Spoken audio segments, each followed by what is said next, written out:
Hi students, welcome to my Hindi language class. आज मैं आपको हिंदी भाषा विषय के पार्ट 2 वर्ण विचार के अंतर्गत व्यंजन का अध्ययन कराने जा रही हूँ। बच्चों, आइए अब हम जान लेते हैं व्यंजन किसे कहते हैं, इसके कितने भेद होते हैं। व्यंजन जिन ध्वनियों का उच्चारण करने के लिए स्वरों की आवश्यकता होती है उन्हें व्यंजन कहते हैं। इन ध्वनियों के उच्चारण करने में वायु सीधे कंठ से बाहर नहीं आती है। हिंदी भाषा के अंतर्गत व्यंजन की संख्या 39 बताई गई है, जैसे क, ख, ग, घ आदि। बच्चों, जब हम व्यंजनों का उच्चारण करते हैं जैसे क, ख, ग, घ आदि, ये हमारे व्यंजन हैं। जब भी हम इसका उच्चारण करते हैं तो हमें स्वर की आवश्यकता पड़ती है। जैसे हम क, अ, जब हम क का उच्चारण कर रहे हैं तो लास्ट में जो स्वर आ रहा है वो क्या आ रहा है, अ आ रहा है।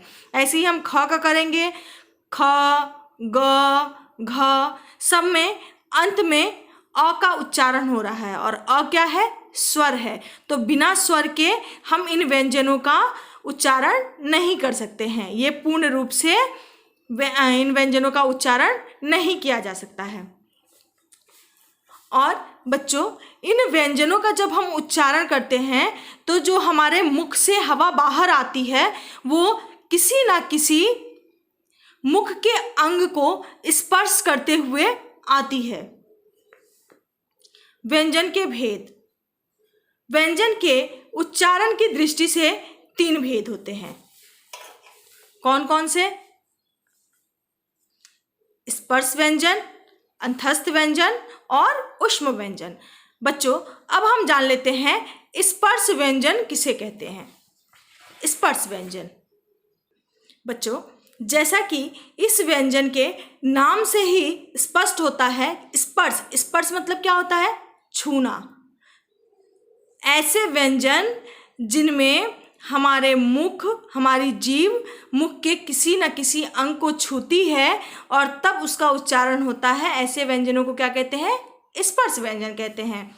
जैसे देखिए, स्पर्श का शाब्दिक अर्थ होता है छूना, अर्थात जिन व्यंजनों के उच्चारण में वायु मुख से बाहर आने से पूर्व कंठ, मुर्दा, जीवा, ओष्ठ, दांत आदि को स्पर्श करती है, उसे स्पर्श व्यंजन कहते हैं। स्पर्श व्यंजन की कुल संख्या 25 होती है, जो 5 वर्गों में विभक्त होते हैं।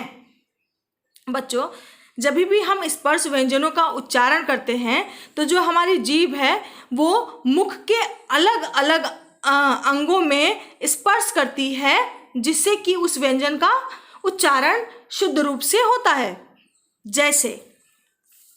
जैसा कि आपने देखा कि स्पर्श व्यंजन की संख्या कितनी है, 25 है और ये 5 वर्गों में विभक्त हैं। 5 वर्गों में इनको बांटा गया है। 5 5 जा 25। ठीक है बच्चों, तो ये 5 वर्णों को 5 वर्गों में बांटकर इसकी संख्या कितनी हो गई, 25 हो गई। जैसे ये देखिए लिखा हुआ है, जैसे वर्ग, क्रमशः, क्रम संख्या, व्यंजन, उच्चारण स्थान। क वर्ग में कौन कौन से आ जाते हैं, क, ख, ग, घ, अंग, ये कितने हैं, 5 है। वर्ग कितने हैं, क वर्ग, च वर्ग, ट वर्ग, त वर्ग और प वर्ग, ये 5 हैं। तो 5 और सब में कितने, पांचों में 5 वर्ण आते हैं। क, ख, ग, घ, अंग, कंठ। बच्चों, जब हम इनका उच्चारण करते हैं, क, ख, ग, घ, अंग, इन वर्णों का जब हम उच्चारण करते हैं तो इसमें जो आवाज़ निकलती है वो कंठ से निकलती है और जो हमारे मुख से जो वायु निकलती है जो वो कंठ को स्पर्श करते हुए निकलती है, इसलिए ये क्या है, कंठ से निकलने वाले कंठस्थ व्यंजन भी कहे जाते हैं। च वर्ग में च, छ, ज, झ, इय, ये बच्चों जब हम च, छ, ज, झ, य का उच्चारण करते हैं तो हमारी जो जीभ है वो हमारे तालू में जाकर स्पर्श करती है, हमारे तालू को टच करती है, तब इन वर्णों का उच्चारण शुद्ध रूप से होता है। तो इसीलिए ये क्या है, तालु से उच्चरित व्यंजन है। अब ट वर्ग, ट वर्ग में कौन कौन से वर्ण आते हैं, ट, ठ, ड, ढ, अण।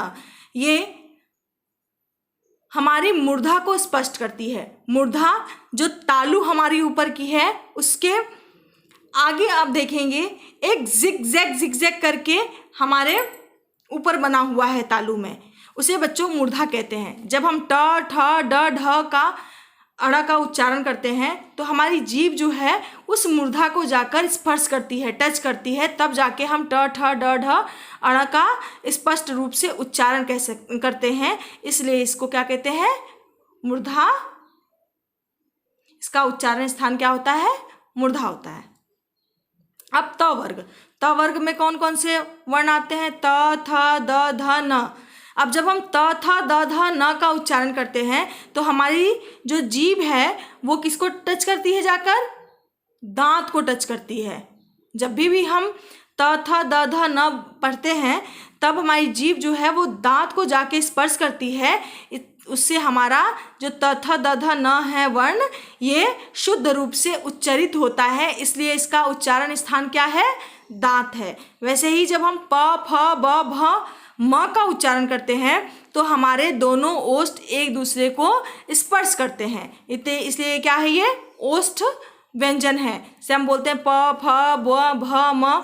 बच्चों ये आप एक बार बोल के देखिएगा, इससे आपको स्पष्ट हो जाएगा कि इनका उच्चारण स्थान क्या है। अब बच्चों हम जान लेते हैं अंतस्थ व्यंजन के बारे में।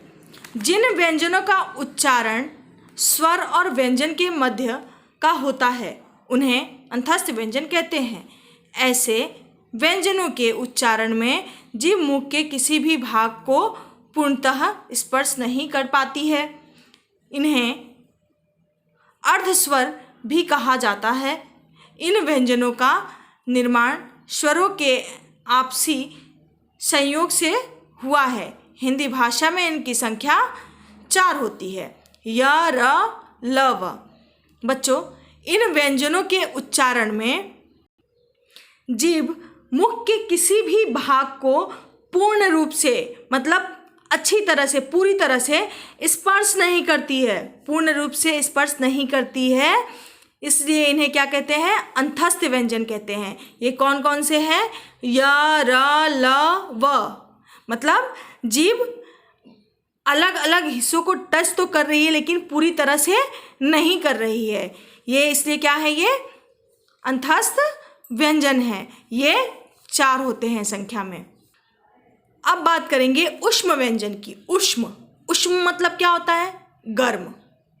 ऊष्म व्यंजन, जिन व्यंजनों के उच्चारण में मुख से गर्म वायु निकलती है किंतु मुख के कोई भी भाग आपस में स्पर्श नहीं करते हैं, उन्हें ऊष्म व्यंजन कहते हैं। जैसे स, श, स, ह।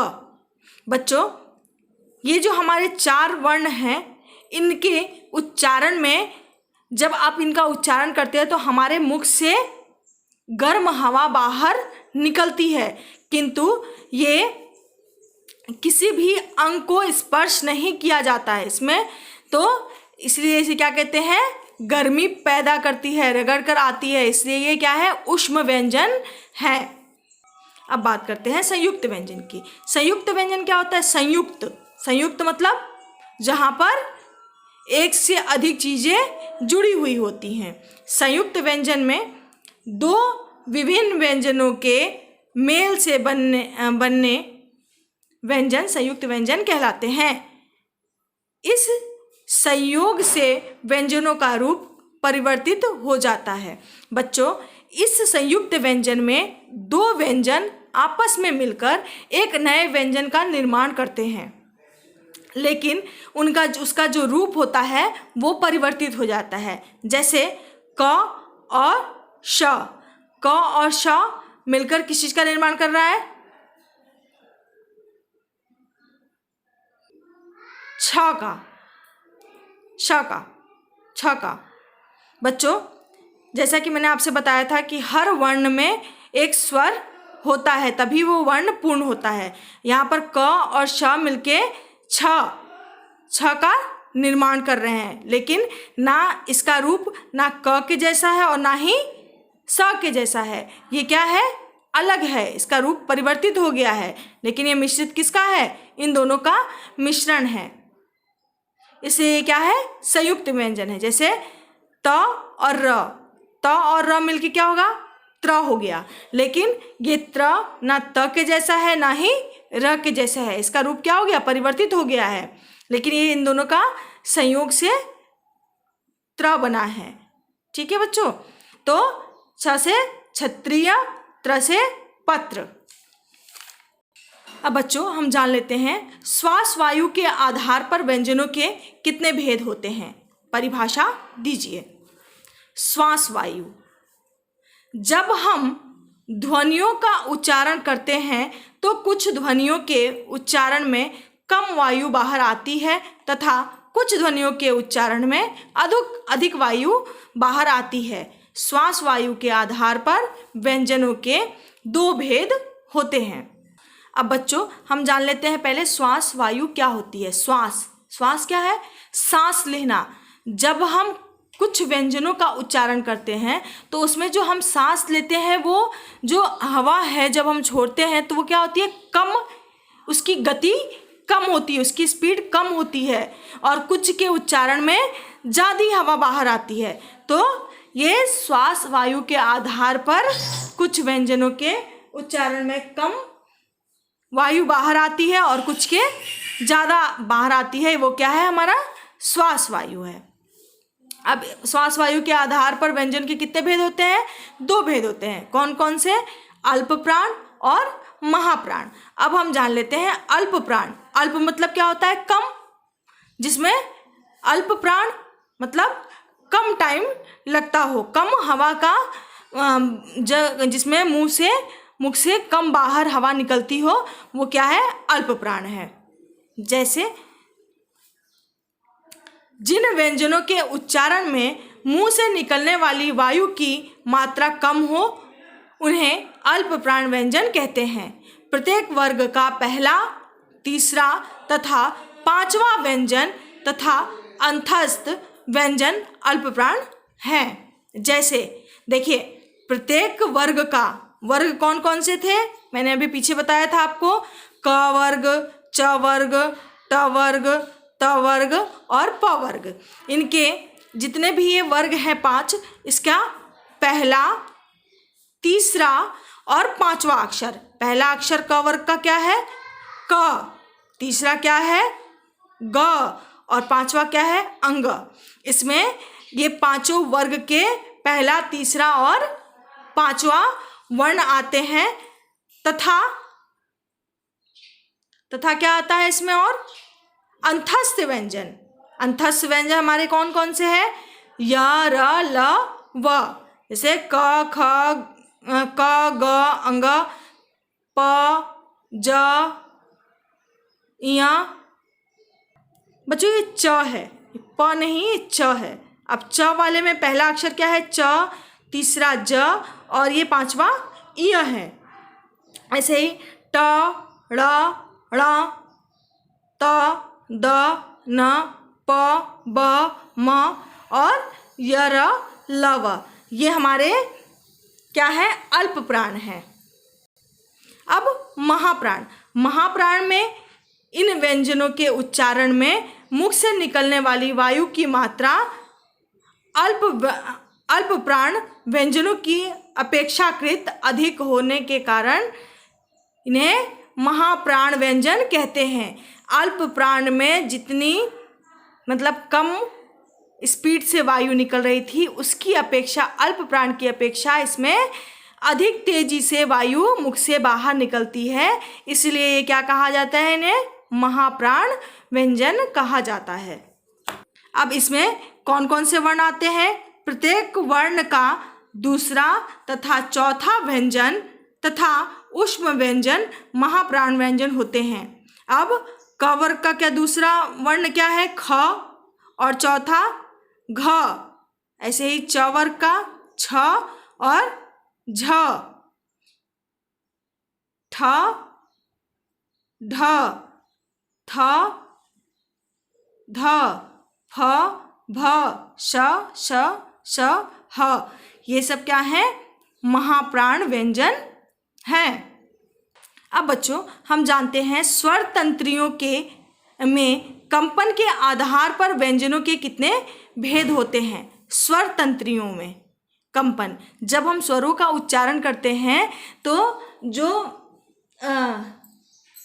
तंत्रियां हैं उनमें जो कंपन उत्पन्न होता है, कंपन मतलब कांपना, जो हमारे कंपन उत्पन्न होता है उसके आधार पर व्यंजन के कितने भेद होते हैं। स्वर तंत्रियों में कंपन के आधार पर व्यंजन के भेद। स्वर तंत्रियों में कंपन के आधार पर व्यंजन के 2 भेद होते हैं। कौन कौन से? अघोष, सघोष। अघोष क्या है? आइए अब हम जान लेते हैं। जिन ध्वनियों के उच्चारण में स्वर तंत्रियों में कंपन उत्पन्न नहीं होता है उन्हें अघोष कहते हैं। सभी वर्गों के प्रथम तथा द्वितीय वर्ण अघोष वर्ण हैं।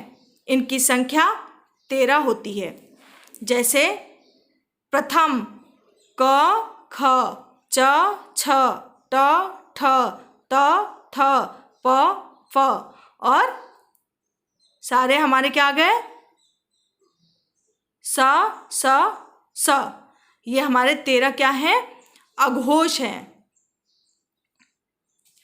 सघोष जिन ध्वनियों का उच्चारण करते समय स्वर तंत्रिकाओं में कंपन पैदा होता है उन्हें सघोष कहते हैं। प्रत्येक वर्ग का तीसरा, चतुर्थ तथा पंचम वर्ण सघोष वर्ण है। सभी स्वर भी सघोष वर्ण होते हैं। जितने भी हमारे स्वर होते हैं बच्चों, अ, आ, ई, उ, री, ये सब क्या है? सघोष है। और अब हम जानते हैं वर्ण कौन कौन से हैं। ग, घ, अंग, ज, झ, ञ, ड, ढ, ण, द, ध, न, ब, भ, म, य, र, ल, व और ह। ये क्या है? सघोष व्यंजन है। अब बच्चों हम जान लेते हैं वर्ण विच्छेद किसे कहते हैं। उदाहरण देकर स्पष्ट कीजिए। वर्ण विच्छेद, वर्णों का विच्छेद मतलब होता है अलग अलग करना। अब इसमें वर्ण विच्छेद का मतलब क्या हो गया? वर्णों को अलग अलग करना। वर्ण विच्छेद किसी भी शब्द में प्रयुक्त सभी वर्णों को अलग अलग करना वर्ण विच्छेद कहलाता है। अर्थात वर्ण विच्छेद करते समय शब्द के स्वर तथा व्यंजनों को अलग अलग करके लिखा जाता है। बच्चों जब भी हम वर्ण विच्छेद करते हैं तो उस वर्ण में जो स्वर लगा हुआ है उसको भी हम अलग करके लिखते हैं। जैसे है समाचार। समाचार में देखिए स में हमारा अ लगा हुआ है तो स, आधा स हलंत लगाया हुआ है, इसलिए क्या हो गया? आधा स, धन अ, धन म हलंत लगा है तो आधा म, धन आ, क्योंकि माँ में आ की मात्रा लगी हुई है। माँ, धन च, धन आ, धन र, धन अ। अब यहाँ पे च में भी क्या लगी हुई है बच्चों? आ की मात्रा लगी है, इसलिए ये आधा च और आ की मात्रा। और र में, र के आगे कोई मात्रा नहीं है, इसलिए इस र में क्या लगा हुआ है? अ लगा हुआ है। मैंने आपको पहले ही बताया था कि जिस वर्ण में कोई मात्रा नहीं लगी होती है, जिस व्यंजन में कोई मात्रा नहीं लगी होती है, उस व्यंजन में अ स्वर पहले से ही लगा होता है, तभी वो पूर्ण रूप से होता है। अगर उसमें अ स्वर नहीं लिखा जाएगा तो उस वर्ण को आधा पढ़ेंगे हम। अब ऐसे ही है घृणा। घृणा में घ, धन, री, क्योंकि ये री की मात्रा है। घृ, धन, ण, धन, आ, ड़ में क्या लगा है, आ की मात्रा लगी है, तो ये क्या हो गया हमारा घृणा। इस तरह हमने वर्ण विच्छेद करना भी सीख लिया। बच्चों अब आप ऐसे ही और भी बहुत से शब्द अपने मन से लिख के और उनका वर्ण विच्छेद करिए। मेरे द्वारा पढ़ाया हुआ जितना भी कार्य है उसको एक बार फिर से पढ़िए और अपनी कॉपी में लिखिए। धन्यवाद।